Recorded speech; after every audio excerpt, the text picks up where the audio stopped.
Hei kau si cengeng itu. Semangkuk soto Betawi panas tumpah ke atas kepala pria itu. Setelan jas yang ia simpan selama 32 tahun untuk mengiringi putrinya berjalan di altar pada hari pernikahannya kini basah kuyup.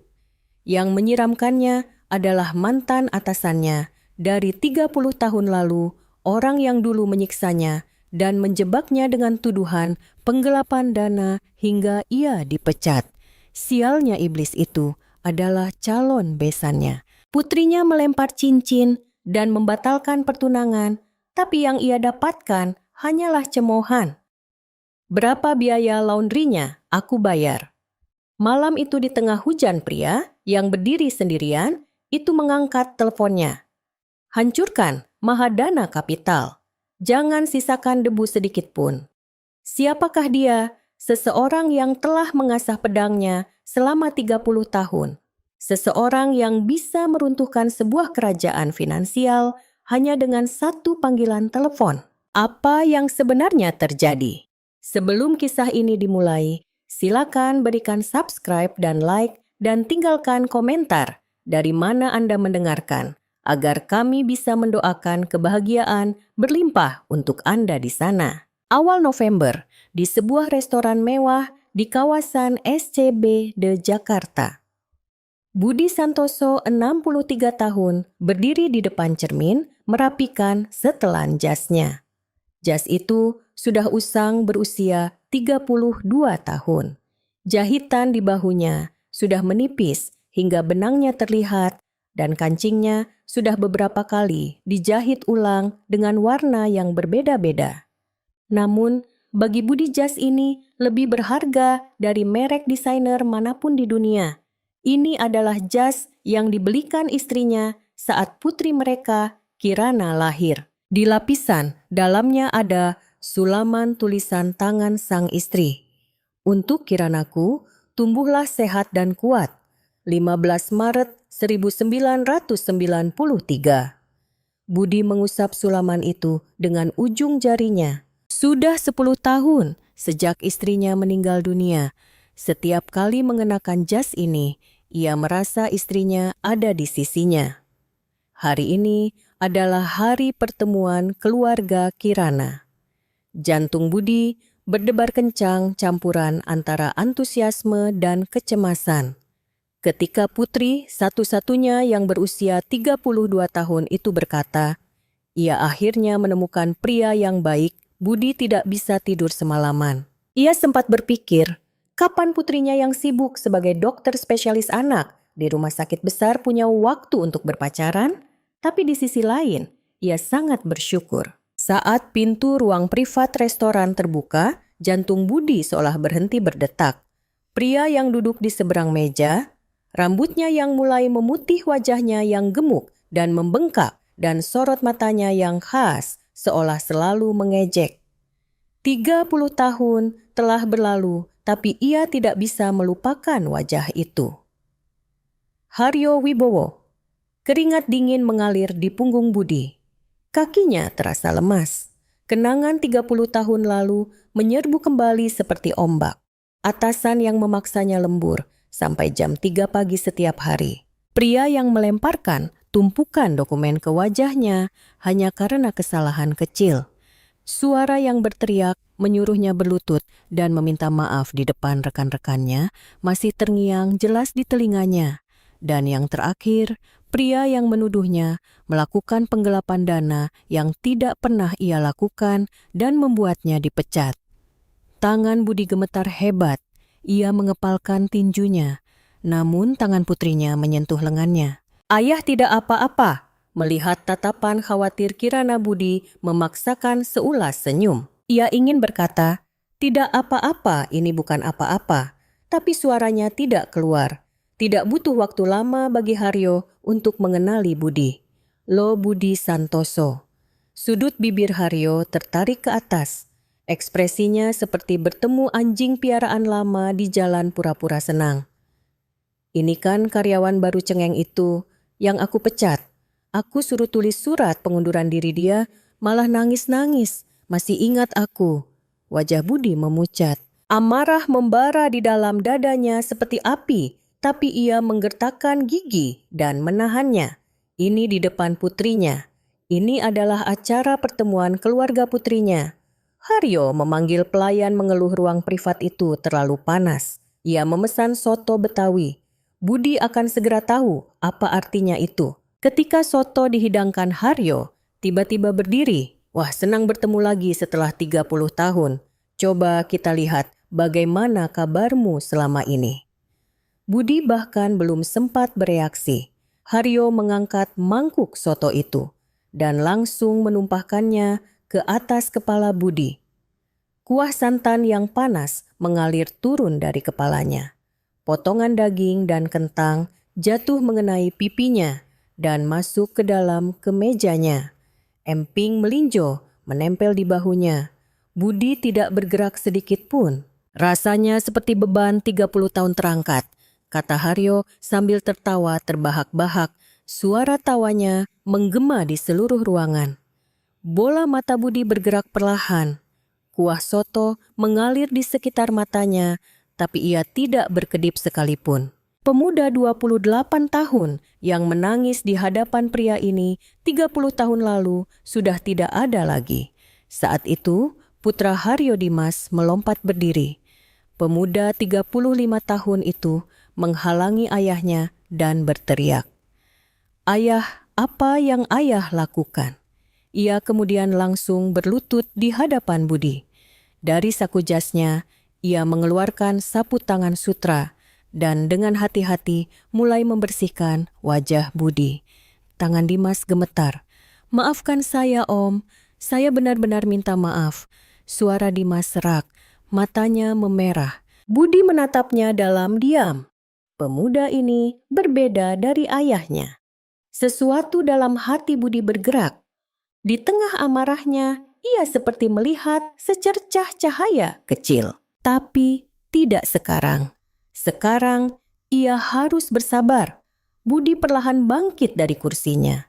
Kuah menetes dari wajahnya, tapi ekspresinya luar biasa tenang. "Permisi." Suara Budi rendah dan mantap. Sebuah salam yang tidak jelas ditujukan untuk Haryo atau Dimas.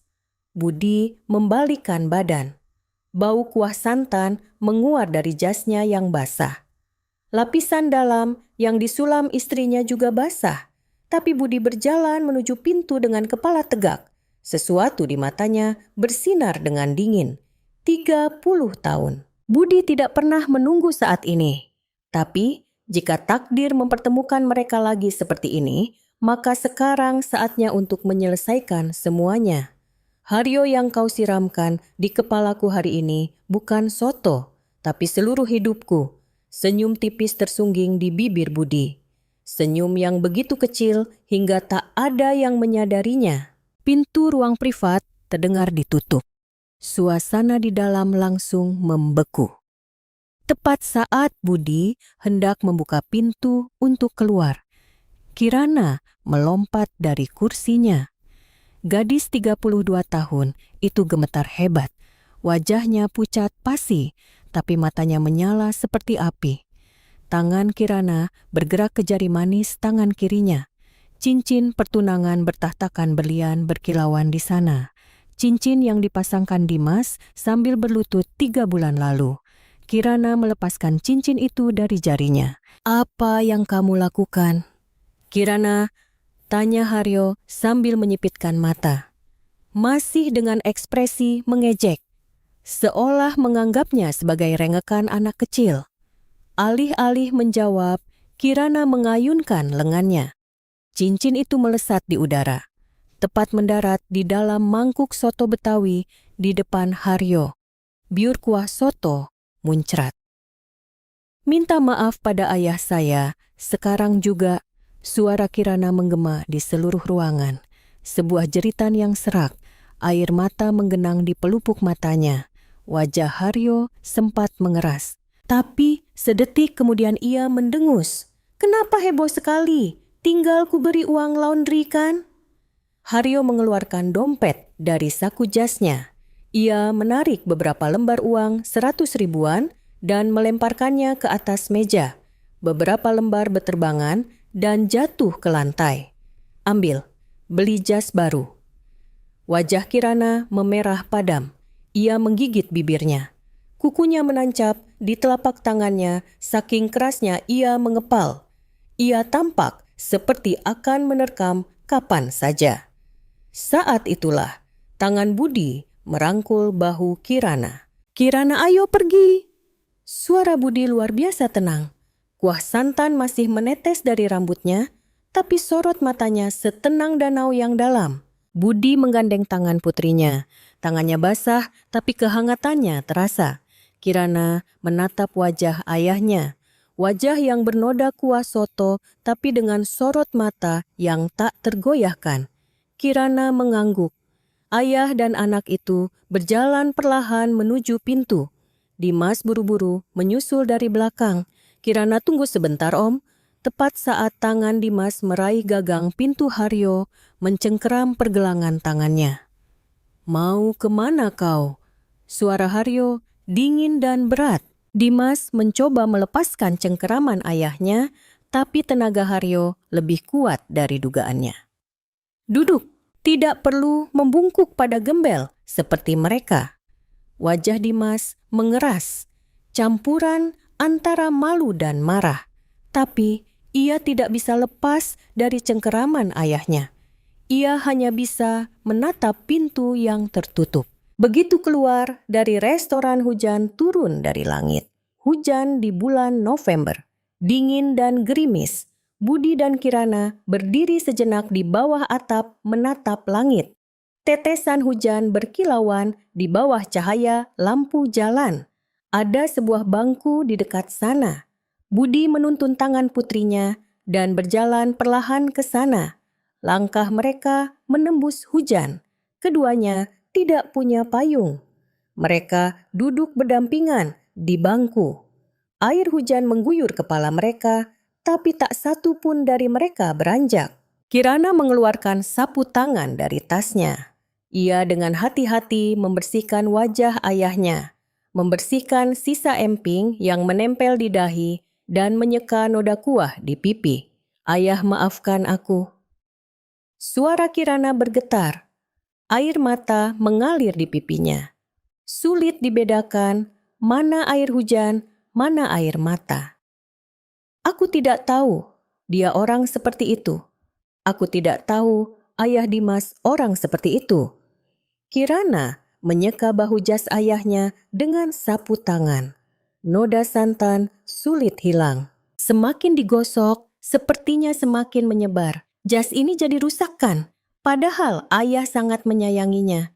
Bahu Kirana berguncang. Isak tangisnya pecah. Budi menghentikan tangan putrinya. Ia kemudian sedikit membuka lapisan dalam jasnya dan menunjukkannya. Di sana ada sulaman tulisan tangan yang dibuat dengan penuh kasih. Kirana lihat ini. Kirana menatap lapisan dalam itu dengan mata basahnya. Di bawah cahaya lampu jalan yang redup, ia bisa melihat tulisan yang disulam dengan benang merah. "Untuk Kiranaku, tumbuhlah sehat dan kuat. 15 Maret 1993. "Ibumu yang menyulamnya?" Suara Budi sedikit serak. "Di hari aku lahir ibumu membelikan jas ini. Ini jas pertamaku yang pantas. Ibumu menyulam tulisan ini semalaman dan berkata, nanti di hari pernikahan putri kita pakai baju ini saat mengantarnya ke altar." Mata Budi memerah. 32 tahun aku merawatnya. Aku berniat memakainya di hari pernikahanku itu, janjiku pada ibu. Kirana tidak bisa menahannya lagi. Ia membenamkan wajahnya di dada ayahnya dan menangis sejadi-jadinya. Bahunya berguncang hebat, tangisan pilu seperti anak kecil. Budi pun memeluk erat putrinya. Di tengah hujan, mereka berpelukan seperti itu untuk waktu yang lama. Hujan terus mengguyur kepala mereka tanpa henti. Entah berapa lama waktu berlalu. Budi yang pertama kali melepaskan pelukannya. "Kirana, pulanglah naik taksi." "Ayah bagaimana? Ayah menyusul nanti. Jangan khawatir." Budi mengangkat tangannya, memanggil taksi. Sebuah taksi kuning berhenti di tengah hujan. Budi merangkul bahu putrinya dan membukakan pintu untuknya. Sebelum masuk ke mobil, Kirana menoleh ke belakang. Ayahnya yang basah kuyup berdiri di sana. Air menetes dari jas usangnya. "Aku sayang ayah." Budi tersenyum tipis. Ayah juga. Pintu taksi tertutup. Lampu belakangnya menjauh menembus hujan.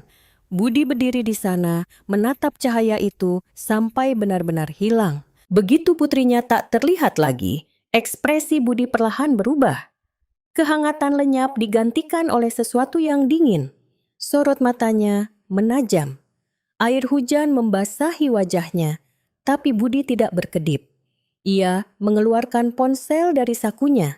Sambil berdiri di tengah hujan, ia menatap nama yang muncul di layar Pak Irsan, Kepala Tim Investigasi Khusus OJK.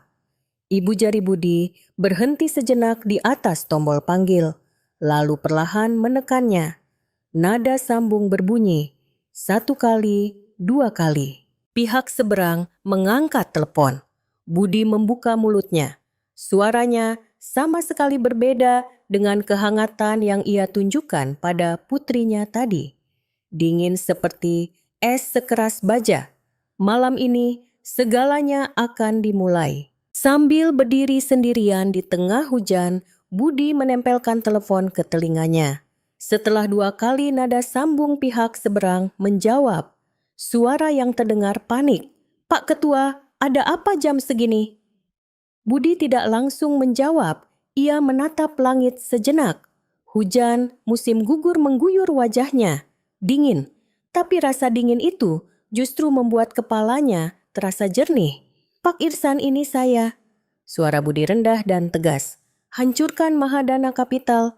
Jangan sisakan debu sedikit pun." "Mua." Hening sejenak di seberang telepon. Kemudian sebuah jawaban datang. "Baik Pak, besok pagi akan segera kami laksanakan." Telepon ditutup. Budi memasukkan ponselnya ke saku dan mulai berjalan perlahan. Sambil berjalan, menembus hujan, ia tenggelam dalam kenangan 30 tahun lalu. Benar, Budi Santoso adalah Ketua Dewan Komisioner Otoritas Jasa Keuangan OJK, pejabat tertinggi yang mengawasi keuangan Republik Indonesia. Seorang pejabat karier yang dikenal sebagai Sang Algojo dalam pemberantasan kejahatan keuangan yang merugikan masyarakat. Itulah Budi Santoso yang sekarang. Tapi Budi 30 tahun lalu sangat berbeda. Seorang karyawan rendahan berusia 28 tahun di sebuah perusahaan sekuritas kecil. Pekerjaan pertama yang ia dapatkan dengan susah payah setelah lulus kuliah. Budi bekerja keras. Ia datang lebih pagi dari siapapun dan pulang lebih malam dari siapapun. Ia ingin diakui. Ia ingin sukses. Tapi atasan langsungnya adalah Haryo Wibowo, seorang manajer berusia 30-an. Sejak awal, Haryo menganggap Budi sebagai duri dalam daging. Alasannya tidak jelas. Mungkin memang tidak ada alasan.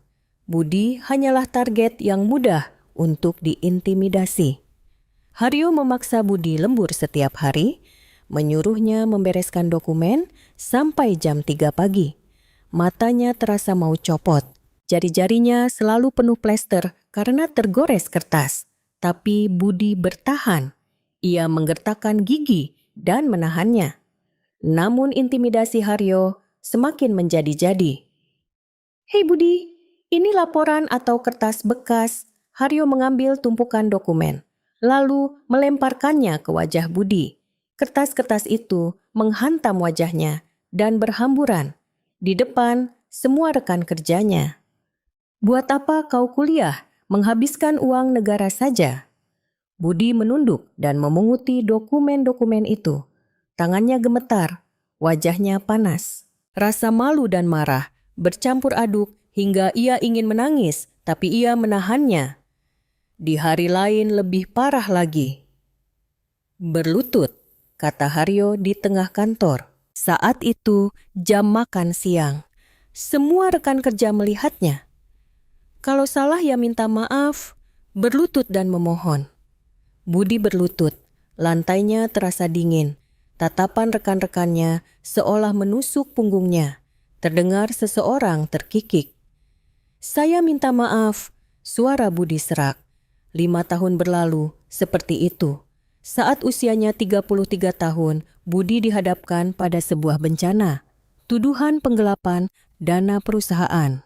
Budi dituduh melakukan kejahatan yang tidak pernah ia lakukan. Pelakunya adalah Haryo. Ia menimpakan kesalahannya sendiri pada Budi. "Hei Budi, sudah kau tulis surat pengunduran dirimu?" Haryo berdiri di depan meja Budi. Di tangannya ada sebuah map. "Di sini ada semua bukti kalau kau menggelapkan dana. Kalau tidak mau, akan aku laporkan. Mau masuk penjara?" Budi menatap Haryo dengan pandangan kosong. Ia tidak percaya. Setelah 5 tahun bertahan dengan menggertakkan gigi, apakah akhirnya seperti ini? Dunia terasa gelap. Budi menulis surat pengunduran diri. Tangannya gemetar hingga tulisannya menjadi tidak beraturan. Malam hari, setelah ia keluar dari perusahaan, Budi berdiri di atas jembatan Semanggi. Tangannya yang mencengkeram pagar pembatas memutih.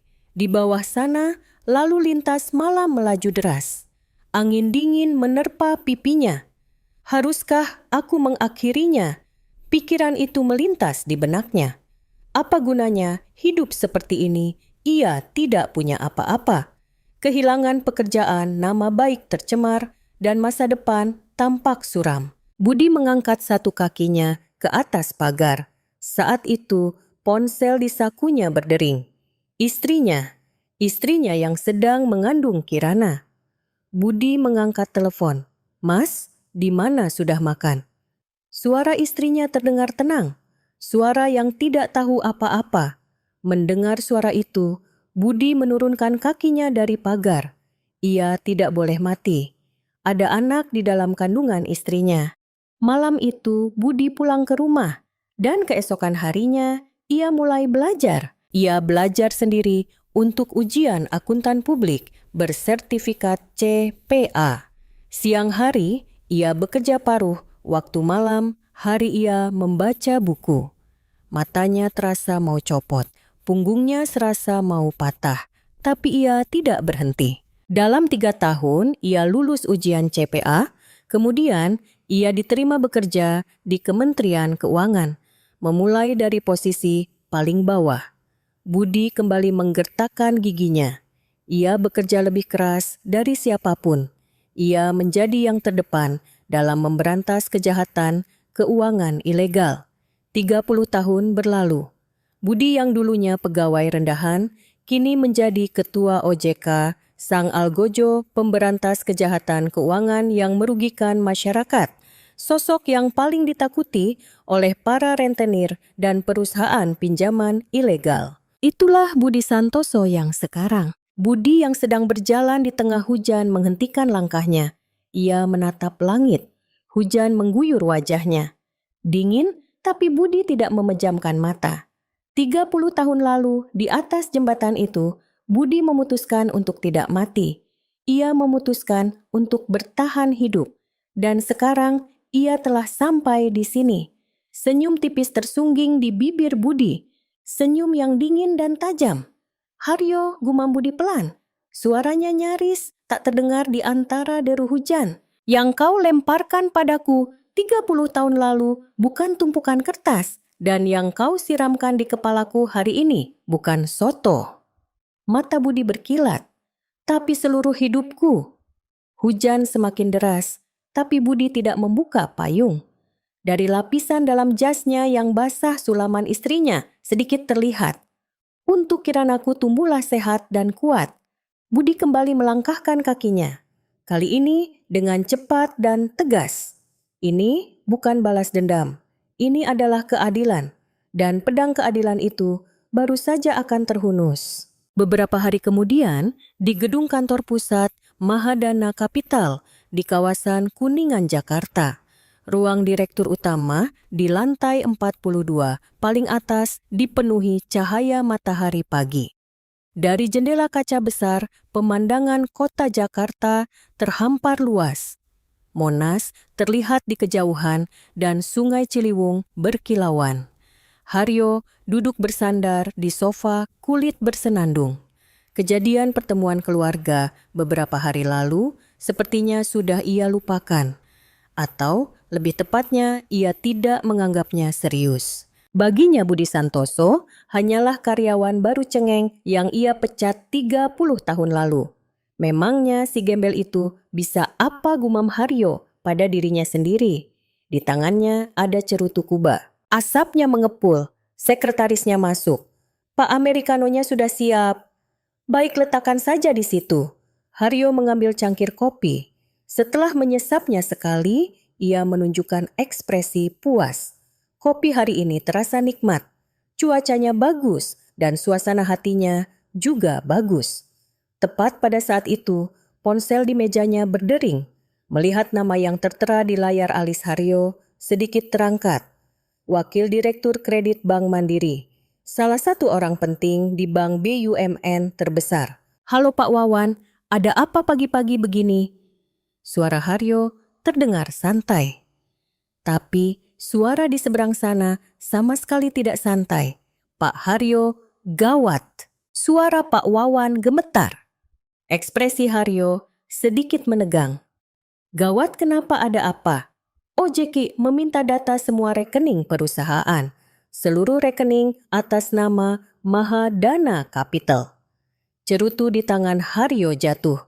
Abunya berhamburan di atas karpet. Apa? Bukan hanya itu, Pak. Kabar bahwa tim investigasi khusus OJK sedang bergerak sudah menyebar di seluruh kalangan perbankan. Bukan hanya bank kami yang dihubungi. BCA, BNA, BRI, semua mengalami hal yang sama. Wajah Haryo memerah padam. Tangannya gemetar. Omong kosong apa ini? Siapa yang berani mengusik perusahaanku? Pak, tenang dulu, kita cari tahu dulu situasinya. Haryo langsung menutup telepon. Ia membanting ponselnya ke meja. Kerak layarnya retak. Haryo melompat berdiri. Ia berjalan mondar-mandir di ruangannya. Pikirannya berputar kencang. Investigasi khusus OJK. Kenapa? Tiba-tiba, apa alasannya? Telepon berdering lagi.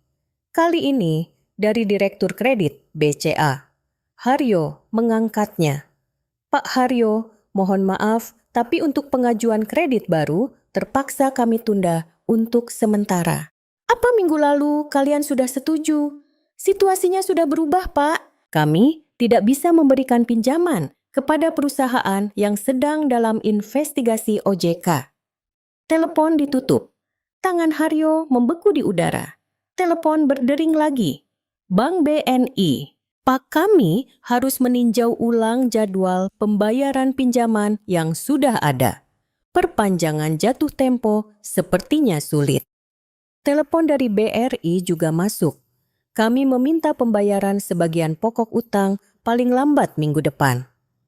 Wajah Haryo memucat. 4 bank besar serempak memunggunginya. Semua terjadi dalam semalam. Haryo segera memanggil direktur keuangannya. Sekarang kita punya uang tunai berapa? Wajah direktur keuangan juga pucat.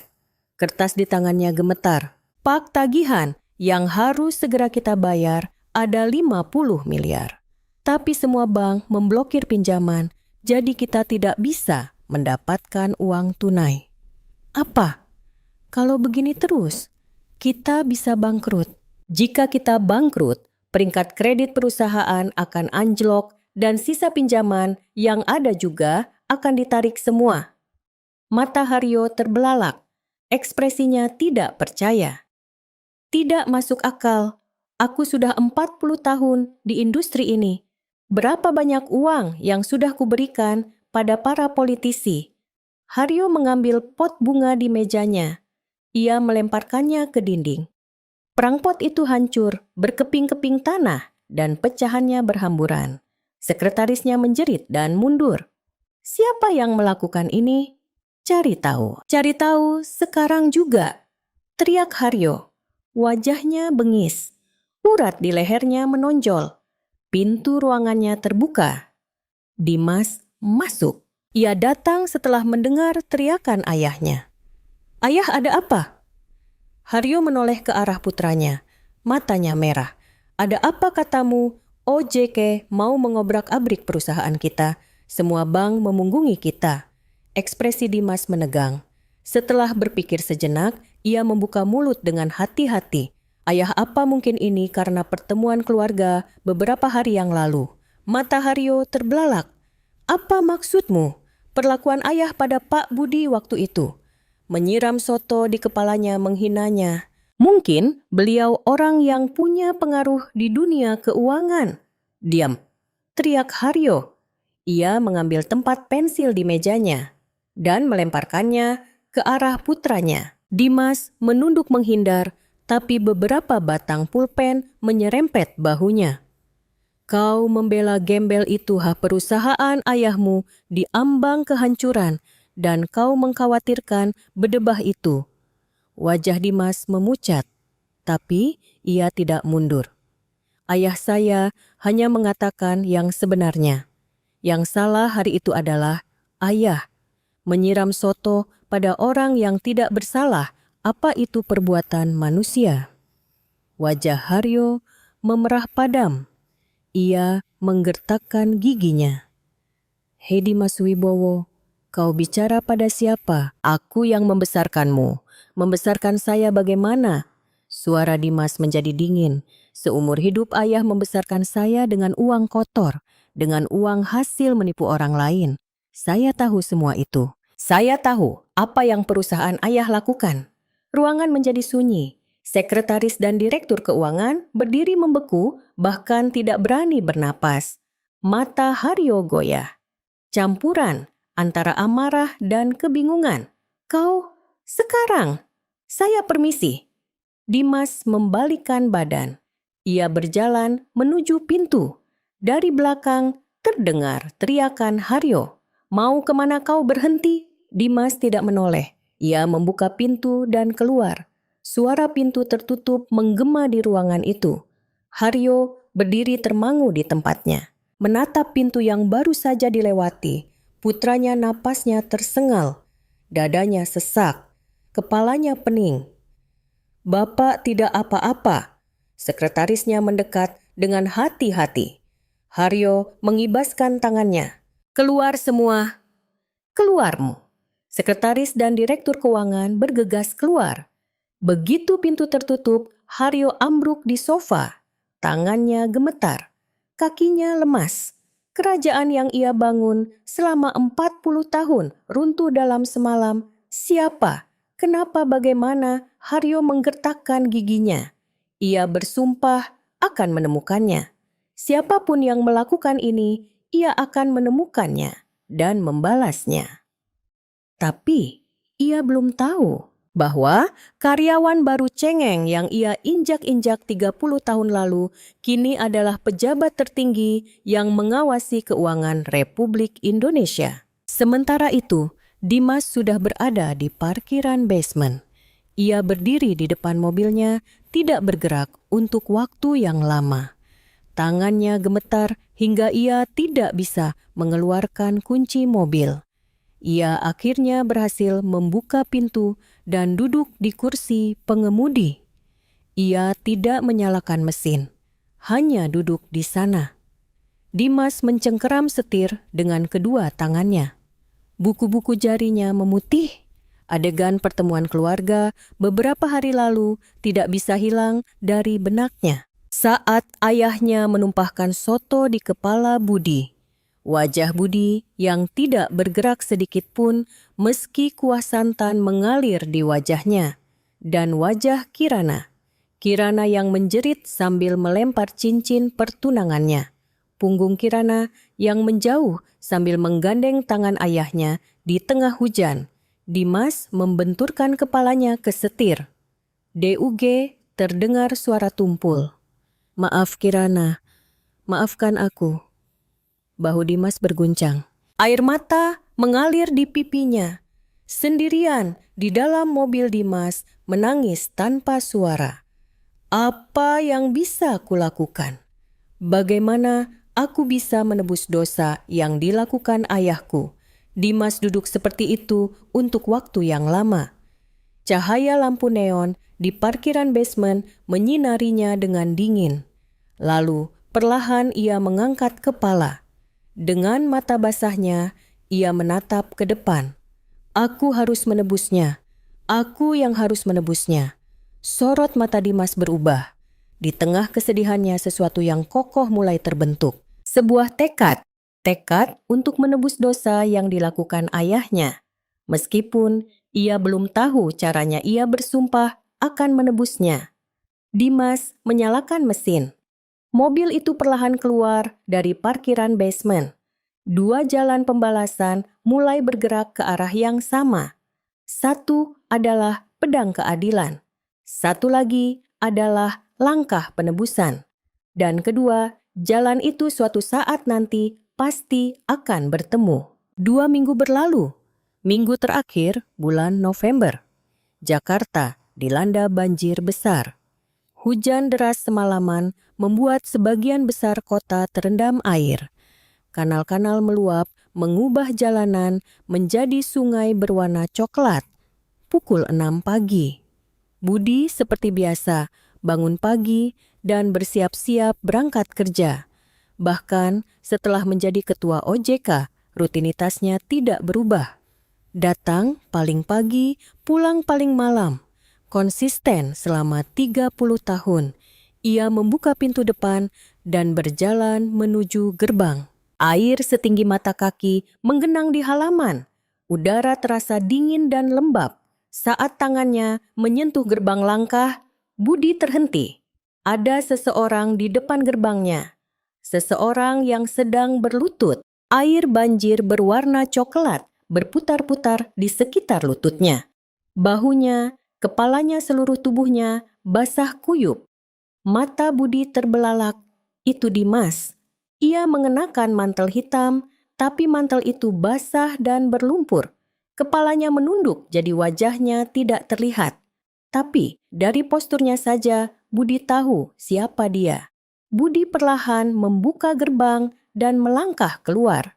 Ia berjalan menembus genangan air menuju Dimas. Dari dekat kondisi Dimas tampak parah. Bibirnya membiru, tangannya terlipat rapi di atas lutut, tapi ujung jarinya pucat karena kedinginan. Seluruh tubuhnya gemetar. Jelas sekali ia berada di sana semalaman. Alis Budi sedikit bergerak, tapi ekspresinya tetap dingin. Apa yang kau lakukan? Suara Budi membelah udara pagi yang dingin. Rendah dan tegas, Dimas perlahan mengangkat kepala. Wajahnya pucat, matanya merah dan bengkak. Ada noda lumpur di pipinya. Om, suara Dimas serak. Sepertinya ia kedinginan hingga sulit berbicara. Kesalahan yang ayah saya lakukan akan saya tebus seumur hidup. Budi menatap Dimas tanpa berkata apa-apa. Tetesan hujan sisa semalam jatuh dari atap di antara mereka. Dimas kembali membuka mulut. Tolong jangan maafkan ayah saya. Mendengar itu, sorot mata Budi sedikit goyah. Saya juga tidak bisa memaafkannya. Seumur hidup tidak akan saya maafkan. Air mata mengalir dari mata Dimas. Air mata panas itu mengalir di pipinya yang dingin. Tapi Dimas tidak menyekanya. Ia membiarkannya mengalir. Saya sudah mencari tahu apa yang ayah saya lakukan pada Om 30 tahun lalu. Ekspresi Budi mengeras. Saya bertanya pada orang-orang di perusahaan. Saya juga mencari mantan rekan kerja Om di perusahaan sekuritas dulu. Bagaimana ayah saya menyiksa Om, bagaimana ia membuat Om dipecat. Saya sudah dengar semuanya. Bahu Dimas berguncang. Melemparkan dokumen ke wajah Om, menyuruh berlutut dan minta maaf, menjebak dengan tuduhan penggelapan dana, lalu memecat Om. Dimas menggertakkan giginya. Suaranya bergetar. Itulah yang ayah saya lakukan. Itu bukan perbuatan manusia. Binatang pun tidak begitu. Budi masih diam. Tapi sesuatu di matanya goyah. Sangat tipis hingga tak ada yang menyadarinya. Saat pertemuan keluarga, waktu itu juga sama. Menyiram soto pada orang yang tidak bersalah, mengungkit masa lalu sambil mengejek. Dimas menundukkan kepalanya. Dahinya menyentuh permukaan air banjir. Posisi seperti bersujud. Maafkan saya, Om. Saya minta maaf karena saya adalah putranya. Punggung Dimas berguncang. Suara isak tangisnya terdengar di tengah kesunyian pagi. Budi menatapnya untuk waktu yang lama. Hujan gerimis mulai turun lagi, membasahi punggung Dimas, bahu Budi, dan terus menumpuk tanpa suara. Sesuatu di dalam hati Budi bergerak. Pemuda ini tulus. Ia tidak datang untuk melobi atas nama ayahnya. Ia juga tidak datang untuk bernegosiasi. Ia benar-benar merasa bersalah dan datang untuk meminta maaf. Tapi Budi tidak mengubah ekspresinya. Ia sengaja membuatnya lebih dingin. Aku belum bisa percaya. Budi membuka mulut. Bangun!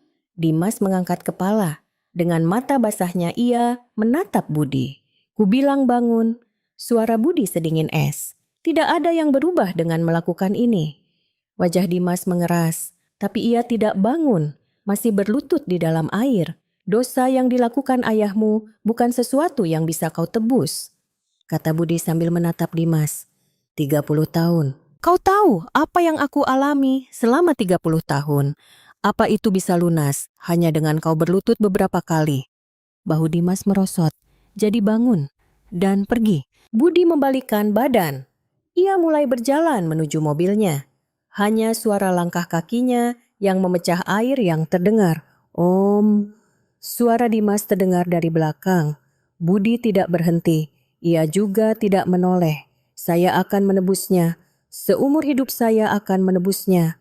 Dengan cara apapun. Langkah Budi sedikit melambat. Tapi kemudian ia kembali berjalan seperti biasa. Ia membuka pintu mobil dan duduk di kursi pengemudi. Ia menyalakan mesin. Suara mesin memecah kesunyian pagi. Budi menatap kaca spion. Dimas masih berlutut di tempat yang sama. Hujan terus turun. Tetesan air hujan membasahi bahu dan kepalanya. Tapi Dimas tidak beranjak. Tangan Budi berhenti sejenak di atas setir. Pemuda itu benar-benar di sana semalaman. Sudut hati Budi goyah. Ia teringat dirinya 30 tahun lalu. Dirinya yang berusia 28 tahun berlutut dan meminta maaf di hadapan Haryo. Dipermalukan di depan rekan-rekan sambil menahan air mata. Sekarang pemuda itu berlutut di hadapannya. Karena dosa yang dilakukan ayahnya. Karena perbuatan yang tidak ia lakukan. Mata Budi sempat bergetar. Tapi ia segera menguatkan sorot matanya. Ia memasukkan gigi dan perlahan menjalankan mobilnya. Belum. Kata-kata tidak membuktikan apapun. Mobil itu keluar dari gang. Di kaca spion sosok Dimas semakin mengecil. Seperti titik hitam di tengah genangan air coklat. Dan kemudian hilang di tikungan. Budi menatap lurus ke depan sambil menyetir. Ekspresinya kaku. Tapi tangannya mencengkeram setir terlalu kuat.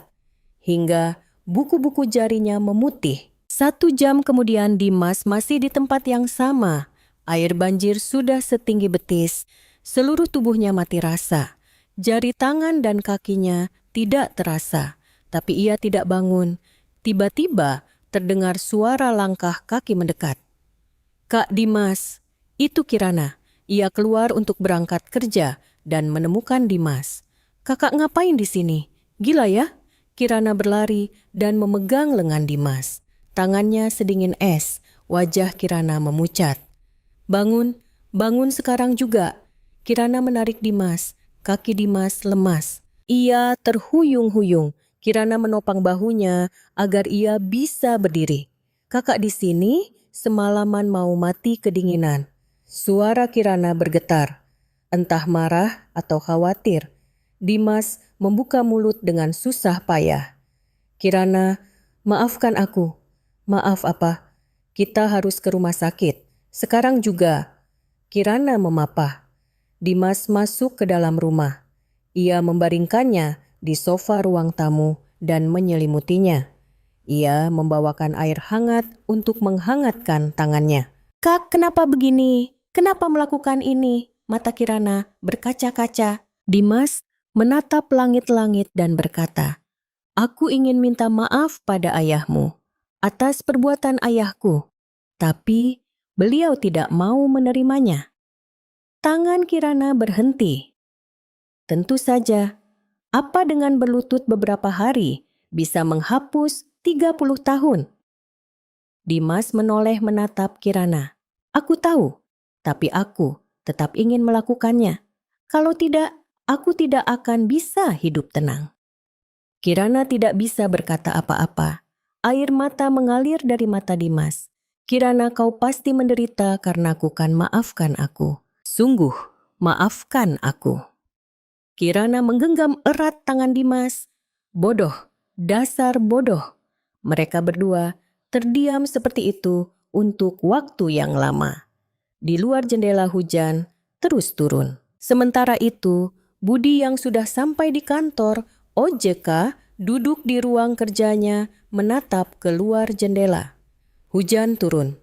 Tetesan air hujan menabrak kaca jendela dan meleleh. Di benaknya adegan tadi pagi terus berputar. Dimas yang berlutut di tengah banjir. Bibirnya yang membiru, suaranya yang gemetar. Tolong, jangan maafkan ayah saya. Saya juga tidak bisa memaafkannya. Tangan Budi bergerak perlahan di atas meja. Pemuda itu berbeda dari ayahnya. Ia tahu itu, tapi ia tidak bisa mengakuinya. Belum. Budi memejamkan mata, lalu bergumam pelan. Kata-kata saja tidak cukup, Dimas. Tunjukkan dengan perbuatanmu. Di luar jendela hujan terus turun. Hujan pertama di musim penghujan, seolah menutupi segalanya, turun tanpa suara. Awal Desember, banjir sudah surut seminggu. Sabtu pagi, Budi berganti pakaian olahraga dan keluar rumah. Di tangannya ada tas ransel usang. Ransel yang sepertinya sudah berusia 20 tahun. Ia menuju kawasan Puncak Bogor. Mendaki gunung di puncak setiap akhir pekan adalah kebiasaan lama Budi. Bahkan setelah menjadi ketua OJK, kebiasaan itu tidak berubah. Ia mendaki sendirian tanpa pengawal. Karena pada saat itu ia ingin menjadi Budi Santoso, biasa bukan seorang ketua. Ketika tiba di kaki gunung, matahari baru saja terbit. Sinar merahnya mewarnai lereng gunung. Udaranya sejuk. Uap putih keluar dari mulutnya. Budi mengambil napas dalam-dalam. Udara sejuk masuk ke paru-parunya. Ia mendaki perlahan mengikuti jalur pendakian. Jalan setapak itu dipenuhi daun-daun kering. Setiap kali diinjak terdengar suara gemerisik. Suara kicau burung terdengar dari kejauhan. Suasananya damai, pikirannya terasa jernih. Setelah mendaki sekitar 2 jam, ia tiba di sebuah tempat istirahat dekat puncak. Sebuah area kecil dengan beberapa bangku kayu dan meja sederhana. Ada beberapa pendaki lain yang sedang beristirahat. Pasangan paruh baya, pasangan muda, seorang kakek yang datang sendiri. Budi duduk di bangku dan minum air. Keringatnya mulai mengering tubuhnya, terasa sejuk. Tiba-tiba, seseorang mendekat. Permisi Pak, boleh saya duduk di sini? Budi menoleh. Seorang pria berusia pertengahan 50-an berdiri di sana. Mengenakan pakaian pendaki. Keringat membasahi wajahnya. Budi menunjuk tempat kosong di sebelahnya. Silakan. Pria itu duduk di bangku. Ia mengeluarkan botol minum dari ranselnya dan minum. Hening sejenak. Pria itu yang pertama kali membuka suara. Pak Ketua, apa Anda mengenali saya? Mata Budi sedikit menyipit. Ia menoleh dan menatap wajah pria itu lagi. Wajah yang tidak asing, di mana aku pernah melihatnya, pikirannya berputar cepat. Saya Cahyo, Direktur Keuangan Mahadana Capital. Ah, maksud saya mantan Direktur Keuangan. Ekspresi Budi mengeras. Mahadana Capital, perusahaan Haryo Wibowo, perusahaan yang sedang ia perintahkan untuk diinvestigasi. Budi mengamati sekeliling. Para pendaki lain sibuk dengan urusan mereka sendiri, tidak memperhatikan mereka. Budi bertanya dengan suara pelan, "Ini bukan pertemuan kebetulan kan?" Cahyo tersenyum pahit. "Bukan, Pak. Saya tahu Bapak selalu datang ke sini setiap akhir pekan. Saya sudah menunggu selama 3 minggu. Alis Budi sedikit terangkat. "Apakah ada alasan kenapa kita tidak bisa bertemu secara resmi?" Cahyo menunduk. "Haryo mengawasi saya. Kalau saya pergi ke kantor OJK, dia akan langsung tahu. Makanya saya datang ke sini." Budi menatap Cahyo tanpa berkata apa-apa. Cahyo melanjutkan, "Pak Ketua, saya sudah 20 tahun bekerja di bawah Haryo." Suara Cahyo bergetar. "Saya sangat loyal. Apapun yang Haryo suruh saya lakukan, memanipulasi laporan keuangan, membuat dana gelap, semua saya lakukan." Ekspresi Budi menjadi dingin. Tapi ia tidak berkata apa-apa. Cahyo terus berbicara. "Tapi beberapa waktu lalu saya dibuang olehnya." "Dibuang?" "Ya." Begitu investigasi OJK dimulai, Haryo mulai mencari kambing hitam. Dia mau menimpakan tuduhan penggelapan dana gelap itu pada saya. Mata Budi berkilat. 30 tahun lalu juga begitu. Cahyo mengangkat kepala menatap Budi. Wajah Budi menunjukkan sedikit amarah. "Tabiat orang itu tidak berubah ya?" Cahyo mengangguk. "Ya, tidak berubah. Dia hidup seperti itu seumur hidupnya." Cahyo sedikit mengangkat jaketnya. Ada bekas luka di dahinya. Luka kemerahan yang masih terlihat jelas. Ini karena dilempar asbak olehnya. Mata Budi terbelalak. "Saat saya menolak, dituduh menggelapkan dana, dia marah dan melempar asbak ke saya. Asbak kristal, darah mengucur deras." Tangan Cahyo gemetar. "Dan tahu apa yang dia katakan setelah itu, kalau kau menolak keluargamu, juga akan kuhabisi." Begitu katanya. Budi mengepalkan tinjunya. "Setelah 20 tahun mengabdi, ini yang saya dapatkan. Asbak dan ancaman." Cahyo tersenyum pahit. Matanya memerah. "Jadi saya memutuskan untuk membongkar semuanya." Cahyo melihat sekeliling sekali lagi. Para pendaki lain masih tidak memperhatikan. Cahyo merogoh saku samping ranselnya. Ia mengeluarkan sesuatu yang kecil. Sebuah USB flash disk berwarna hitam, seukuran ruas jari. Cahyo menyelipkannya ke saku samping ransel Budi dengan gerakan cepat. Gerakan yang begitu natural hingga tak ada yang menyadarinya. "Semuanya ada di sini," kata Cahyo, pelan. "Laporan pinjaman ilegal dengan bunga selangit, rekaman suara intimidasi terhadap debitur video CCTV pemukulan karyawan, sampai daftar suap untuk politisi. Semuanya." Mata Budi berkilat. "Ini catatan kejahatan selama 20 tahun. Nilainya ratusan miliar." Suara Cahyo serak. "Pak Ketua, saya juga kaki tangannya. Saya juga bersalah. Saya tahu itu, tapi saya ingin orang itu ditangkap." Budi menatap Cahyo untuk waktu yang lama. Mata Cahyo berkaca-kaca.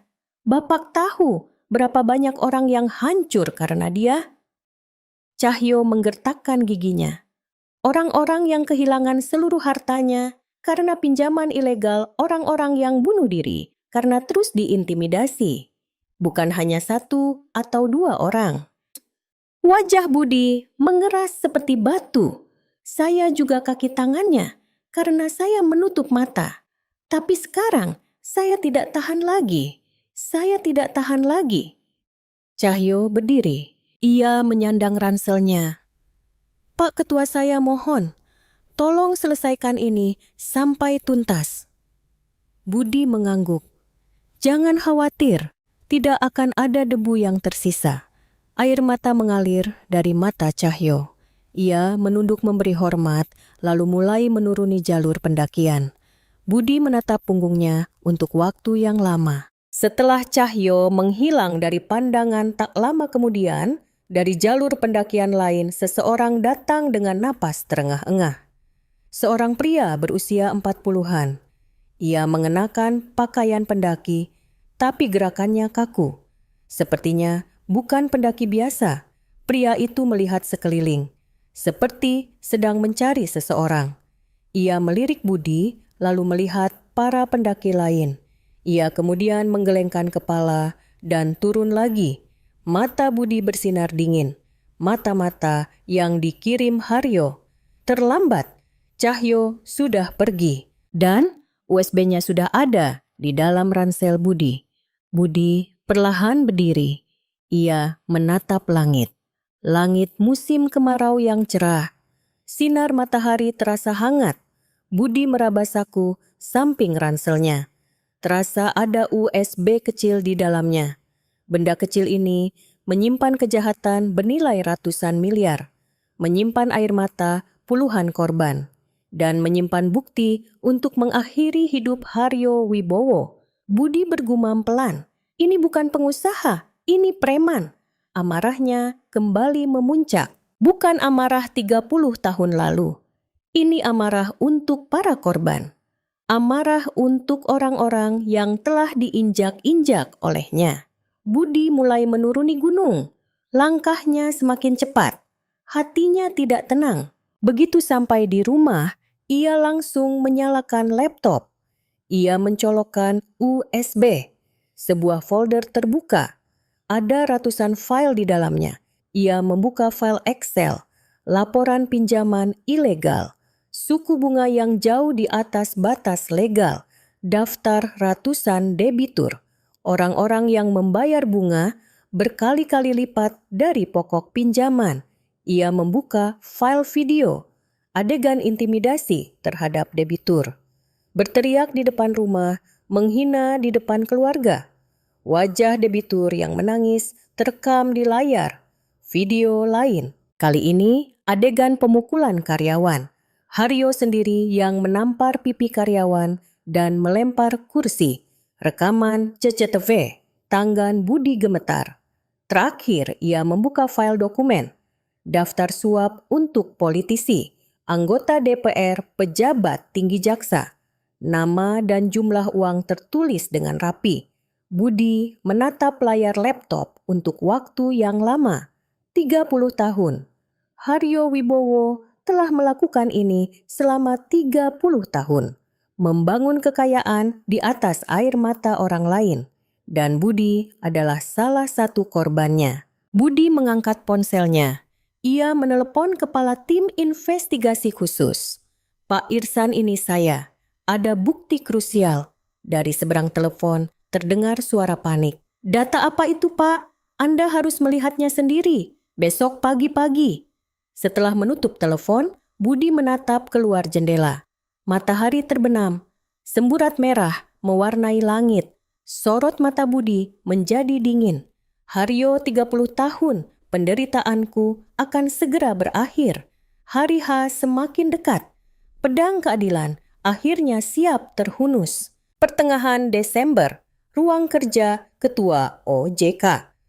Budi duduk di mejanya memeriksa laporan. Laporan sementara dari tim investigasi khusus. Satu persatu kejahatan Mahadana Capital terungkap. Terdengar ketukan di pintu. "Masuk." Kepala tim investigasi Pak Irsan masuk. Ekspresinya aneh. Sepertinya ada sesuatu yang sulit ia katakan. "Pak Ketua, ada yang ingin saya laporkan." "Apa itu?" Pak Irsan ragu sejenak lalu membuka mulut. "Tentang putra Haryo Dimas Wibowo. Dia sedang menemui para korban." Mata Budi menyipit. "Menemui para korban." "Ya, para korban pinjaman ilegal Mahadana Capital." Sepertinya dia mendatangi mereka satu persatu. Ekspresi Budi menjadi dingin. Berbagai pikiran melintas di benaknya. Apa dia mencoba membungkam mereka, mencoba menutupi dosa ayahnya, memberi uang pada korban agar mereka mau berdamai. Senyum pahit tersungging di bibir Budi. Buah jatuh tidak jauh dari pohonnya, terus awasi dia. Baik, Pak. Setelah Pak Irsan pergi, Budi bersandar di kursinya. Ia memejamkan mata. Bayangan Dimas yang berlutut di tengah banjir beberapa hari lalu muncul kembali. Bibirnya yang membiru, suaranya yang gemetar. Sepertinya tulus tapi tidak. Kata-kata tidak membuktikan apapun. Budi menggelengkan kepala, tapi ada sesuatu yang mengganjal di hatinya. Aku harus melihatnya sendiri. Sabtu itu, Budi secara pribadi mendatangi para korban. Tempat pertama yang ia kunjungi adalah sebuah lahan kosong di pinggiran Jakarta. Tempat di mana rumah-rumah kontainer berkumpul. Tempat tinggal orang-orang miskin. Budi turun dari mobil dan melihat sekeliling. Kontainer-kontainer berkarat berjejer. Pakaian dijemur di tali. Ia mencari seseorang bernama Joko, usia 50-an. Korban Mahadana Capital. Ia mengetuk pintu kontainer dan seorang pria berwajah kuyu keluar. Jenggotnya lebat, matanya cekung. Siapa ya? Budi memberikan kartu. Namanya. Mata Joko terbelalak. Ketua OJK, kenapa sampai ke sini? Bisa kita bicara sebentar? Di dalam kontainer itu sempit dan gelap. Hanya ada satu tempat tidur dan sebuah meja kecil. Sepertinya tidak ada penghangat ruangan. Joko tersenyum pahit. Inilah rumah saya. Dulu saya punya warung makan, tapi terjerat utang Mahadana Capital. Saya tidak tahu kalau itu pinjaman ilegal berbunga tinggi, bunganya membengkak, sampai akhirnya saya kehilangan warung rumah dan istri saya juga pergi. Hati Budi terasa sesak. Apakah baru-baru ini ada yang datang menemui Anda? Seseorang bernama Dimas Wibowo. Ekspresi Joko berubah. Matanya memerah. Ah, pemuda itu ya, dia datang. Beberapa kali. Apa yang dia katakan? Joko terdiam sejenak. Air mata mengalir di pipinya. Dia berlutut di hadapan saya. Dia bilang ayahnya sangat bersalah dan dia yang akan menebusnya. Mata Budi sedikit terbelalak. Lalu dia memberikan amplop, katanya untuk biaya hidup. Saya menolaknya, tapi dia memohon sambil menangis agar saya menerimanya. Joko menyeka air matanya. Awalnya saya marah. Saya pikir anak Haryo mau apa dia ke sini. Tapi saat saya melihat mata pemuda itu, saya tahu dia tulus. Dia benar-benar merasa bersalah. Budi tidak bisa berkata apa-apa. Orang kedua yang ia temui adalah Pak Kardi, usia 61 tahun, seorang pemulung. Budi menemuinya di sebuah kawasan kumuh dekat stasiun kereta api. Ia sedang menarik gerobaknya, mengumpulkan barang bekas. Punggungnya bungkuk, tangannya pecah-pecah. Dimas Wibowo, anak muda itu. Pak Kardi menghentikan gerobaknya dan berkata, dia datang sebulan yang lalu. Dia memberikan uang, katanya itu tabungan pribadinya selama bertahun-tahun. Tangannya gemetar. Dia menangis. Pak Kardi menatap langit. Awalnya aku juga menolaknya. Ayahmu yang membuatku jadi begini, apa gunanya uangmu? Tapi anak muda itu berkata, suara Pak Kardi serak. Dosa ayah saya, biar saya yang tebus. Seumur hidup saya akan menebusnya. Tolong beri saya kesempatan. Begitu katanya. Jantung Budi seolah berhenti berdetak. Malam itu, Budi mengunjungi UGD sebuah rumah sakit. Ia mendengar kabar bahwa salah satu debitur Mahadana Capital yang diintimidasi pingsan dan dirawat di sana. Seorang pria berusia 50-an. Katanya, pingsan karena serangan jantung. Saat berjalan di koridor UGD, ia melihat punggung yang tidak asing. Dimas, ia duduk di kursi di depan ruang operasi. Kepalanya menunduk, kedua tangannya tergenggam, seperti sedang berdoa. Tiba-tiba, Pintu ruang operasi terbuka. Seorang wanita parubaya keluar. Sepertinya istri pasien. Wanita itu melihat Dimas dan wajahnya mengeras. "Kau anak Haryo kan?" Dimas mengangkat kepala. Saat ia hendak berdiri, tangan wanita itu melayang. Plak! Suara tamparan menggema di koridor. Kepala Dimas berpaling ke samping. Tapi Dimas tidak menghindar. Ia berdiri diam dan menerima tamparan itu. "Karena ayahmu, suamiku jadi begini. Kalau dia mati bagaimana?" Wanita itu mengangkat tangannya lagi. 2 kali, 3 kali. Pipi Dimas memerah dan bengkak. Tapi Dimas hanya menunduk dan menerima pukulan itu. "Maafkan saya, maafkan saya." Suara Dimas bergetar. Budi menyaksikan adegan itu dari jauh. Hatinya terasa sesak. Setelah beberapa saat, wanita itu kelelahan dan berhenti. Ia menangis dan terduduk di lantai. Dimas berlutut di sampingnya. "Biaya operasi dan perawatan biar saya yang tanggung. Jangan khawatir. Pakai uang apa? Uang ayahmu?" Dimas menggelengkan kepala. "Bukan, pakai uang saya. Kartu kredit perusahaan sudah diblokir. Saya akan bayar pakai kartu pribadi saya." Dimas mengeluarkan kartu dari dompetnya. Ia pergi ke kasir dan melakukan pembayaran. Budi menyaksikan punggungnya. Malam itu Dimas tidur di depan ruang operasi. Ia menyatukan 3 kursi dan tidur meringkuk. Mantelnya ia jadikan selimut. Budi menatapnya sejenak lalu meninggalkan rumah sakit. Beberapa hari kemudian, pertengahan Desember, hari peringatan kematian ibu Budi. Budi bangun pagi dan pergi ke sebuah taman pemakaman di Karawang. Ketika tiba, sinar matahari pagi masuk dari sela-sela pepohonan. Pagi yang tenang. Budi berjalan menuju makam ibunya.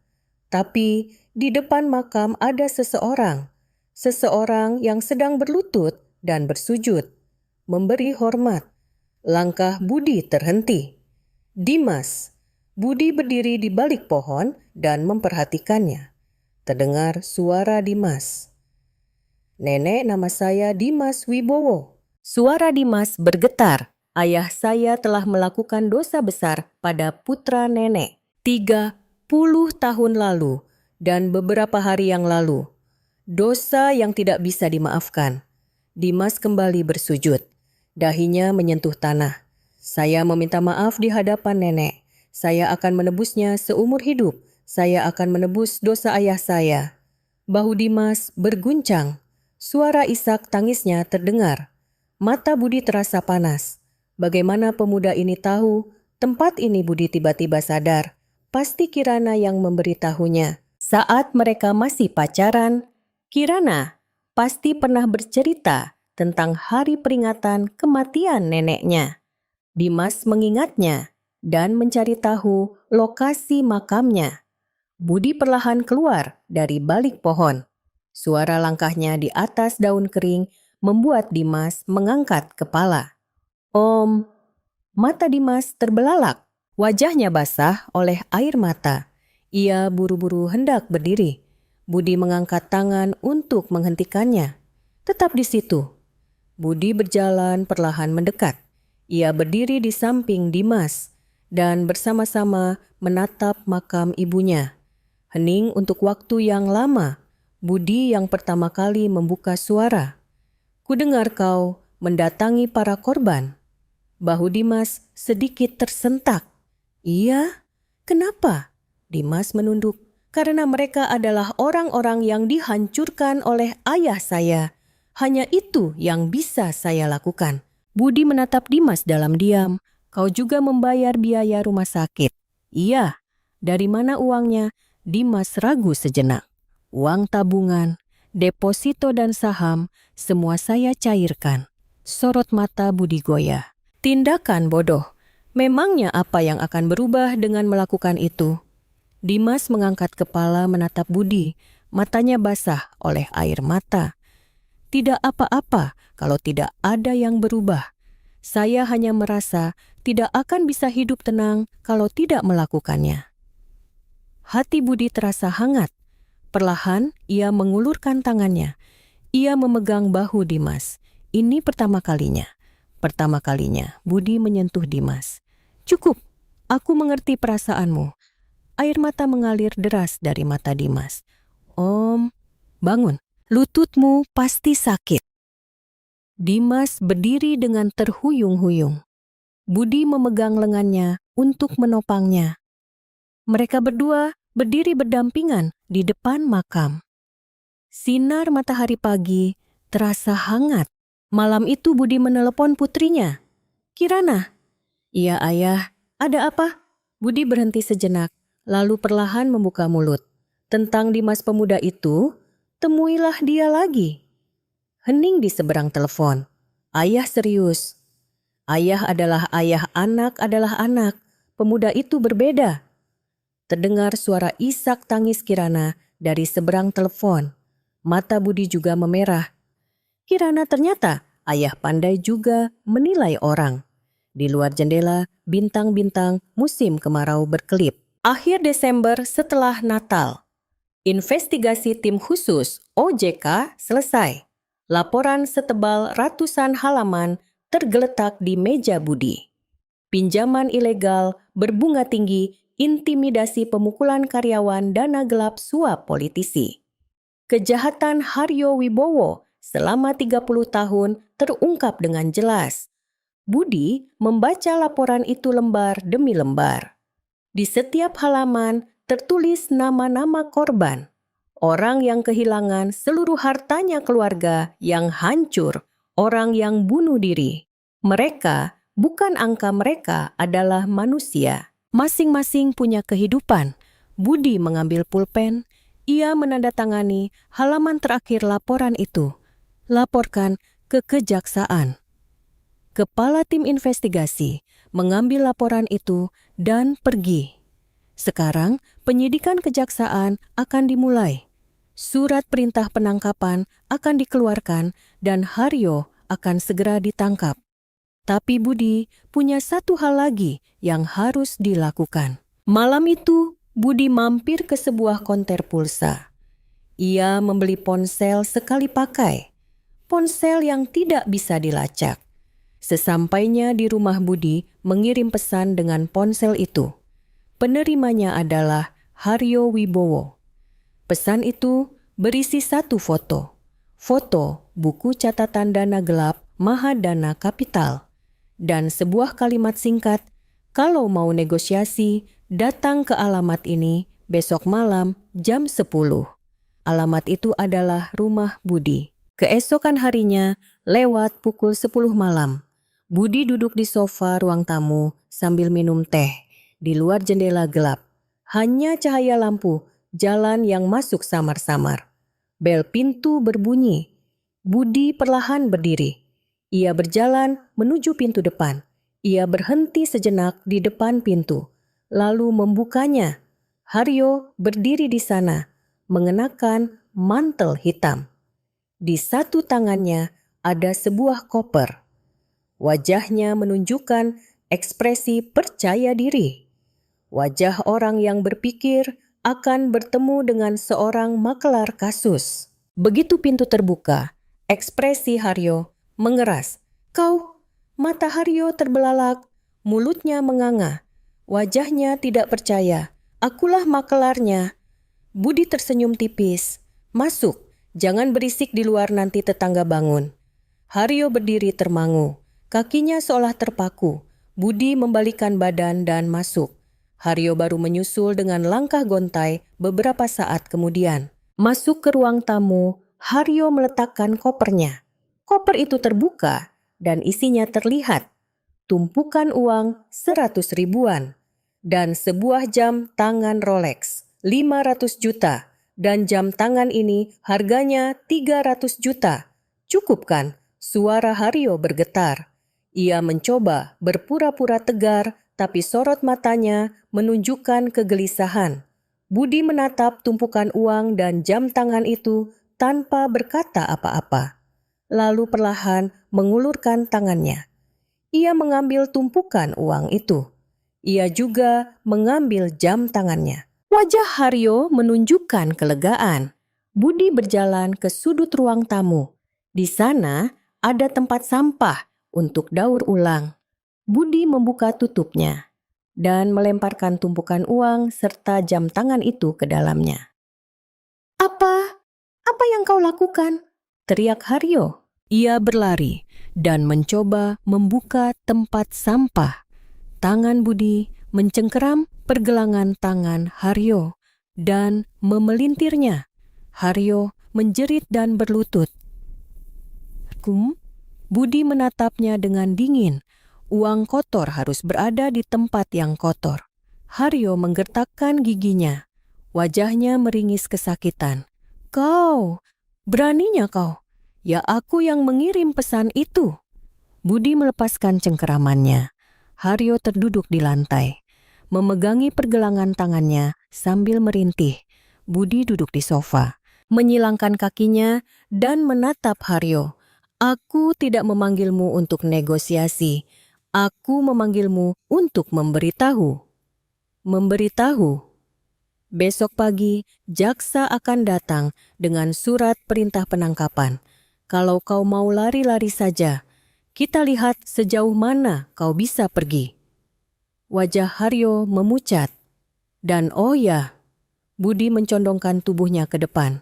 Ia menatap lurus ke mata Haryo. Kau ingat apa yang kau lakukan padaku 30 tahun lalu? Melempar dokumen, menyuruh berlutut, menuduh menggelapkan dana, lalu memecatku. Mata Haryo goyah.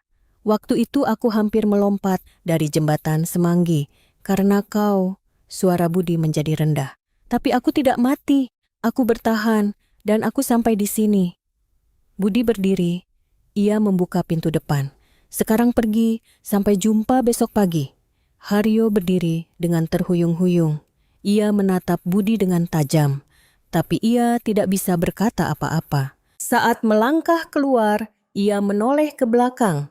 Budi berdiri dengan wajah tanpa ekspresi. Pintu ditutup. Keesokan paginya di Bandara Internasional Soekarno-Hatta, Haryo semalaman mengemasi barang-barangnya dan langsung menuju bandara. Ia berniat naik pesawat pertama ke Singapura. Tasnya penuh dengan tumpukan dolar. Ia memarkir mobil di parkiran basement dan turun. Ia mengeluarkan koper dari bagasi. Tiba-tiba dari segala arah orang-orang muncul. Orang-orang berjaket hitam. Di dada mereka ada logo Kejaksaan. Haryo Wibowo kami dari Kejaksaan Agung. Surat perintah penangkapan Anda telah dikeluarkan. Wajah Haryo mengeras. Ia melempar kopernya dan mencoba lari. Tapi semua jalan sudah diblokir. Para penyidik berlari ke arahnya. Mereka memelintir lengan Haryo ke belakang. Borgol dipasangkan. Apa-apaan ini? Kalian tahu siapa saya, ku? Teriak Haryo. Ia meronta-ronta. Tapi sia-sia. Kopernya jatuh ke lantai. Tutupnya terbuka dan tumpukan dolar berhamburan. Tepat pada saat itu, para wartawan datang. Kilatan kamera menyala-nyala. Dari kejauhan Budi menyaksikan adegan itu. Berdiri di balik pilar parkiran, ia melihat Haryo diseret pergi. Wajahnya tanpa ekspresi, tapi sorot matanya bersinar tajam. 30 tahun. Budi diam-diam membalikkan badan. Ia keluar dari parkiran dan masuk ke mobilnya. Ia menyalakan mesin dan perlahan meninggalkan bandara. Di kaca spion gedung bandara semakin mengecil. Beberapa hari kemudian di Rutan Salemba, Budi mengajukan izin besuk sebagai pribadi, bukan sebagai ketua OJK tapi sebagai Budi Santoso biasa. Saat ia masuk ke ruang besuk, di balik kaca Haryo sudah duduk, mengenakan seragam tahanan. Wajahnya sangat tirus dalam beberapa hari. Budi duduk di seberangnya. Ada kaca di antara mereka. Haryo menatap Budi dengan tajam. Mau apa kau ke sini? Budi tidak menjawab. Ia mengeluarkan sesuatu dari saku jasnya. Sebuah kartu nama. Ia menunjukkannya di kaca. Ketua Dewan Komisioner O.J.K. Budi Santoso. Mata Haryo terbelalak. Mulutnya menganga. Kau, bagaimana bisa? Sudah 30 tahun, Haryo. Suara Budi terdengar tenang. Pertemuan keluarga sudah selesai. Sekarang siapkan dirimu untuk persidangan. Wajah Haryo memerah padam. Ia memukul-mukul kaca dengan tinjunya. Bajingan, bagaimana bisa cengeng sepertimu? Budi tidak bergerak. Ia menatap Haryo dalam diam. Dan satu lagi. Budi berdiri. Bagaimana makanannya? Kudengar makanan di sini tidak enak.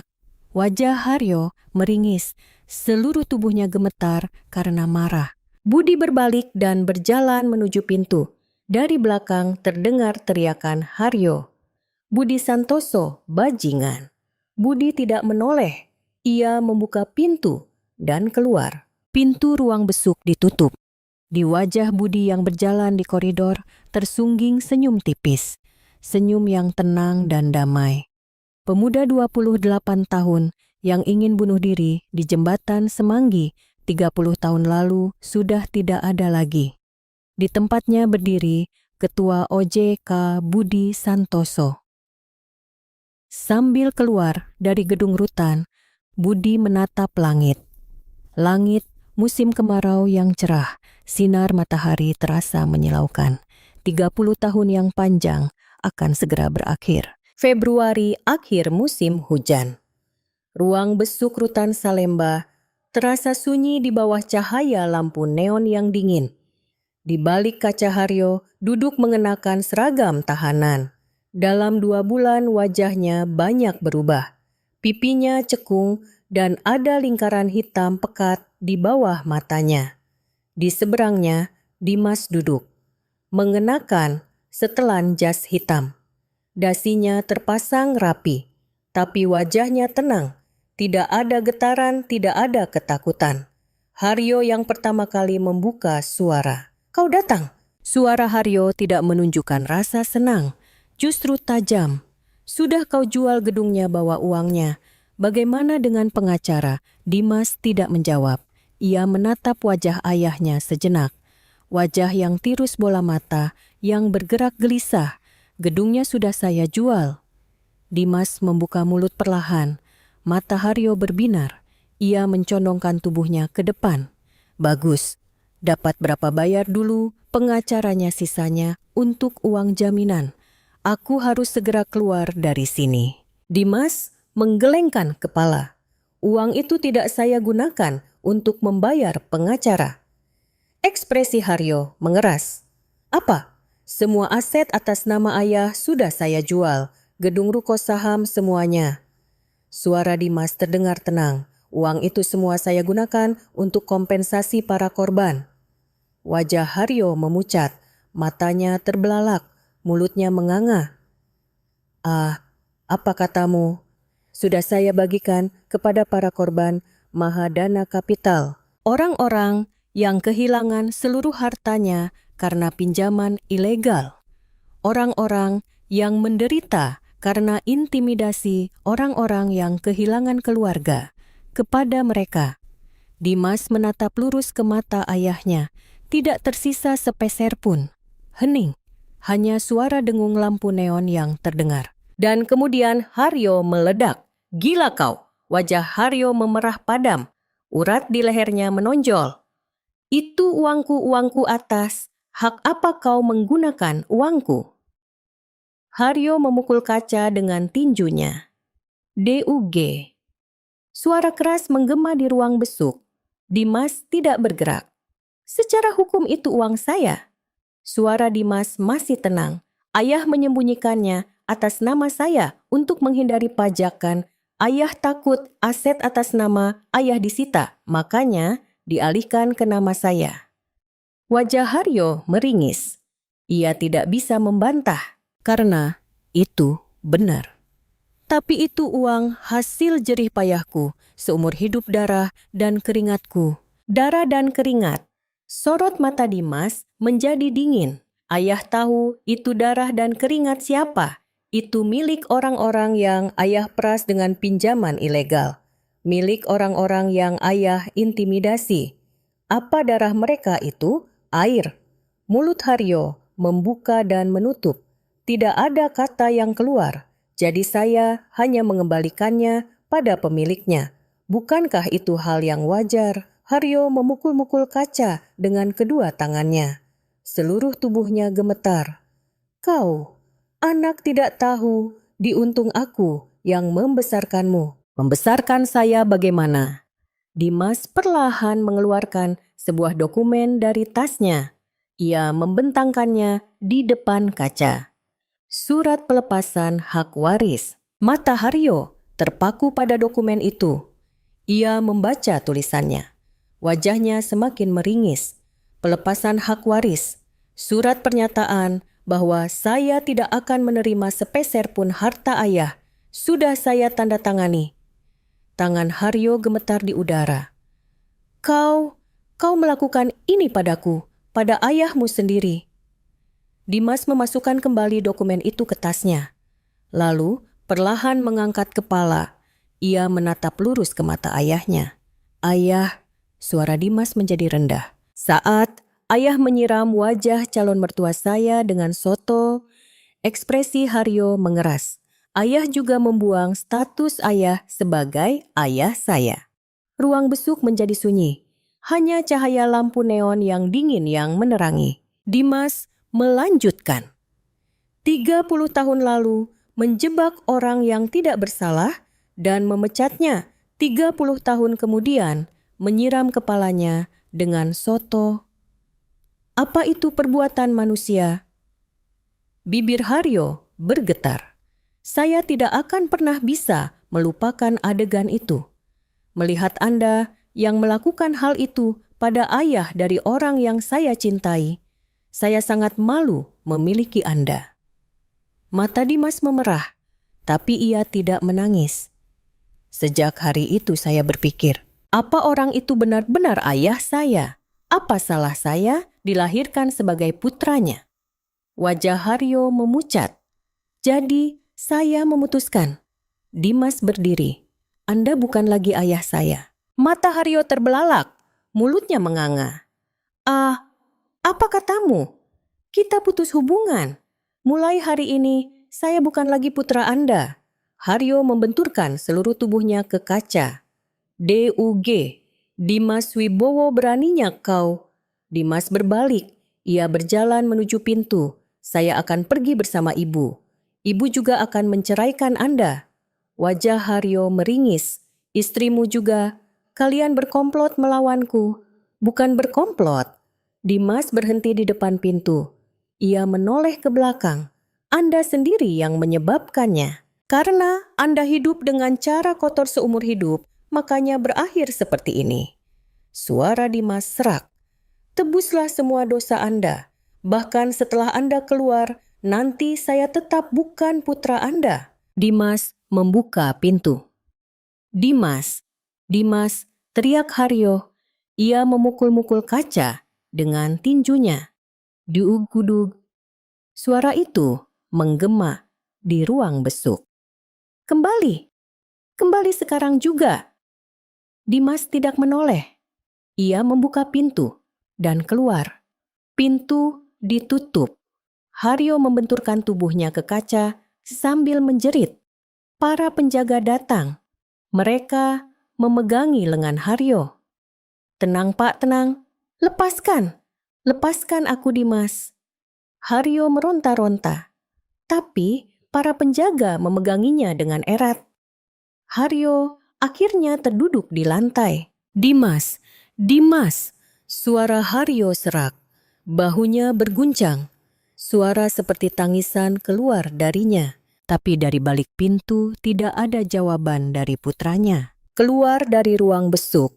Dimas berdiri sejenak di koridor. Tangannya gemetar. Kakinya terasa lemas. Ia bersandar di dinding dan mengambil napas dalam-dalam. Ia pikir tidak akan sulit. Karena ia membenci orang itu, ia pikir bisa dengan mudah berpaling. Tapi setelah melakukannya, hatinya terasa hampa. Orang yang selama 35 tahun menjadi ayahnya. orang yang ia benci tapi juga ingin ia akui. Hubungan itu berakhir. Dimas memejamkan mata. Air mata mengalir di pipinya. Setelah beberapa saat, Dimas menyeka air matanya dan melangkah. Ia keluar dari gedung rutan. Begitu keluar, sinar matahari terasa menyilaukan. Sinar matahari bulan Februari. Masih terasa sejuk, tapi ada aroma musim semi di dalamnya. Dimas menatap langit. Langit yang cerah, biru tanpa awan. Dimas mengambil napas dalam-dalam. Udara sejuk masuk ke paru-parunya. Anehnya, hatinya terasa ringan. Seperti baru saja meletakkan beban berat yang ia pikul selama 35 tahun. Nama Putra Haryo Wibowo, gelar pewaris Mahadana Capital. Kekayaan dan kehormatan yang dibangun dengan uang kotor. Semua ia lepaskan. Sekarang ia hanya Dimas Wibowo. Tidak punya apa-apa, tapi juga tidak punya apapun yang memalukan. Senyum tipis tersungging di bibir Dimas. Ia mengeluarkan ponsel dari sakunya. Ia menelepon Kirana. Setelah 2 kali nada sambung, Kirana menjawab, "Kak, sudah selesai." "Iya, sudah. Kakak tidak apa-apa." Dimas menatap langit. "Iya, aku tidak apa-apa. Sekarang aku benar-benar tidak apa-apa." Terdengar helaan napas lega dari Kirana di seberang telepon. "Aku tunggu di rumah ya, pelan-pelan saja." "Iya, sebentar lagi aku sampai." Setelah menutup telepon, Dimas berjalan menuju parkiran. Langkahnya terasa ringan, sebuah awal yang baru. 2 tahun berlalu, musim kemarau di Jakarta tetap indah. Pohon-pohon flamboyan berbunga merah dan bugenvil mekar dengan warna-warni cerah. Daun-daun kering berjatuhan di jalanan. Banyak hal terjadi selama itu. Persidangan Haryo Wibowo berjalan. Di pengadilan tingkat pertama, ia divonis 7 tahun penjara. Pinjaman ilegal, berbunga tinggi, intimidasi, dana gelap, suap politisi. Semua tuduhan terbukti. Di pengadilan, Haryo terus berteriak bahwa ia tidak bersalah, tapi sia-sia. Dimas mengundurkan diri dari Mahadana Capital. Harta ayahnya sudah habis untuk kompensasi korban dan ia juga sudah melepaskan hak warisnya. Tidak ada yang tersisa. Tapi Dimas justru merasa lega. Ia menyewa kantor kecil dan mendirikan perusahaan konsultan. Perusahaan yang memberikan nasihat keuangan untuk UKM. Pengalamannya bekerja di Mahadana Capital sangat membantu. Tentu saja, pekerjaan yang ia lakukan sekarang adalah kebalikan dari yang dilakukan ayahnya. Ia membantu perusahaan-perusahaan yang kesulitan agar tidak terjerat pinjaman ilegal. Awalnya tidak ada klien. Nama Putra Haryo Wibowo menjadi penghalang, tapi Dimas tidak menyerah. Ia mendatangi satu persatu calon klien. Ditolak, ia datang lagi. Sedikit demi sedikit, kliennya bertambah. Selama 2 tahun, tangan Dimas berubah. Dulu tangannya lembut dan putih. Tangan seorang anak orang kaya. Tapi sekarang berbeda. Telapak tangannya kapalan dan ada bekas-bekas luka kecil di jarinya. Jejak dari mengangkat barang, membersihkan kantor, dan mengetik keyboard sampai larut malam. Tangannya telah menjadi tangan seorang pekerja. Kirana dan Dimas melanjutkan hubungan mereka diam-diam selama 2 tahun itu. Saat perhatian media sedang tinggi-tingginya, ada hari-hari di mana mereka tidak bisa bertemu, tapi hati mereka tidak berubah. Justru semakin kuat, dan akhirnya vonis pertama Haryo dijatuhkan. Sekarang saatnya mereka bisa menikah. Suatu hari di musim kemarau, Dimas bersama ibunya mengunjungi rumah Budi. Pintu depan terbuka, dan Budi serta Kirana berdiri berdampingan. Wajah Budi menunjukkan senyum ramah. Ibu Dimas maju lebih dulu. Seorang wanita berusia 64 tahun, mengenakan kebaya yang anggun. Wajahnya menunjukkan kerutan-kerutan waktu. Ibu Dimas berlutut di hadapan Budi. "Bapak, atas nama suami saya meminta maaf." Budi buru-buru mengulurkan tangan. "Aduh Bu, jangan begini. Silakan berdiri." "Tidak Pak, saya harus melakukan ini agar hati saya tenang." Air mata mengalir dari mata Ibu Dimas. Kejadian 30 tahun lalu, kejadian saat pertemuan keluarga. Seharusnya saya yang menghentikannya, tapi saya tidak bisa. Saya minta maaf. Budi memegang lengan Ibu Dimas dan membantunya berdiri.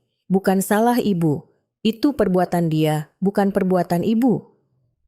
Ibu Dimas mengeluarkan sesuatu dari tasnya. Sebuah kotak kecil. Saat dibuka, ada sebuah cincin di dalamnya. Cincin pertunangan yang dilempar. Kirana ke mangkuk soto 2 tahun lalu. Sejak hari itu saya yang menyimpannya. Sudah, saya bersihkan dan saya bawa kembali. Ibu Dimas memberikan kotak itu pada Kirana. "Putra saya memang banyak kekurangan, tapi cintanya pada Kirana tulus. Mohon diterima." Kirana menerima kotak itu. Ia mengeluarkan cincinnya. Berkilauan seperti 2 tahun lalu. Mata Kirana memerah. Ia mengangkat kepala menatap Dimas. Saat itulah pandangannya berhenti pada tangan Dimas. Berbeda dari dulu. Tangannya yang dulu lembut kini menjadi kasar, kapalan, dan ada sedikit kotoran di bawah kukunya. "Kak, tangan kakak." Dimas menyembunyikan tangannya ke belakang dengan malu. "Jadi kasar ya, maaf. Tidak seindah dulu lagi." Kirana menarik tangan Dimas. Ia menggenggamnya dengan kedua tangannya. "Tidak, tangan ini lebih baik." Air mata mengalir dari mata Kirana. "Ini tangan kakak yang sebenarnya. Tangan orang yang aku cintai." Dimas menumpangkan tangannya di atas tangan Kirana. "Aku ingin memasangkannya lagi dengan tangan yang tidak memalukan. Makanya aku menunggu 2 tahun. Dimas mengambil cincin itu. Ia memasangkannya di jari manis tangan kiri Kirana. Jari yang sama seperti 2 tahun lalu. Tapi dengan makna yang sama sekali berbeda. Budi menyaksikan adegan itu. Matanya memerah. Dimas mendekati Budi. "Ayah saya sudah menyiapkan sesuatu." Dimas mengeluarkan sebuah panci dari tas yang ia bawa. Saat tutupnya, dibuka kuah bening, mengepulkan uap. "Sop buntut. Saya masak sendiri. Tulangnya saya rebus 10 jam." Mata Budi terbelalak. "Kau yang masak?" "Iya, saya baru pertama kali masak, jadi mungkin kurang enak. Tapi saya membuatnya dengan tulus." Dimas menuangkan sop itu ke mangkuk. Ia meletakkannya dengan hati-hati di depan Budi. "Mohon diterima ayah." Budi menatap sop itu sejenak. Kuah bening dengan potongan wortel dan seledri. Sederhana tapi terasa ketulusannya. Budi mengambil sendok. Ia menyendok kuahnya dan memasukkannya ke mulut. Hangat. Rasa gurih dan kaya rempah menyebar di mulutnya. Mata Budi berkaca-kaca. "Ini 100 kali lebih berharga daripada soto yang disiramkan bajingan itu di kepalaku 30 tahun lalu." Bahu Dimas berguncang. Air mata mengalir di pipinya. Budi menyendok sop itu lagi. Lalu ia mengangguk. "Lulus." Dimas hendak berlutut. Budi menahan lengannya. "Sudah, jangan berlutut lagi. Nanti lututmu rusak." Budi berdiri. Ia mengambil sesuatu dari laci. Sebuah buku tabungan usang. Ini tabungan ayah seumur hidup. Budi memberikan buku tabungan itu pada Dimas. Gaji PNS jadi tidak banyak, tapi ini uang paling bersih di dunia. Dimas menerima buku tabungan itu. Tangannya gemetar. "Pakai ini untuk modal usahamu. Harus dimulai dengan uang yang halal." Air mata mengalir deras dari mata Dimas. Ia tidak bisa menahannya lagi. Ia mendekat dan memeluk Budi dengan erat. "Terima kasih ayah.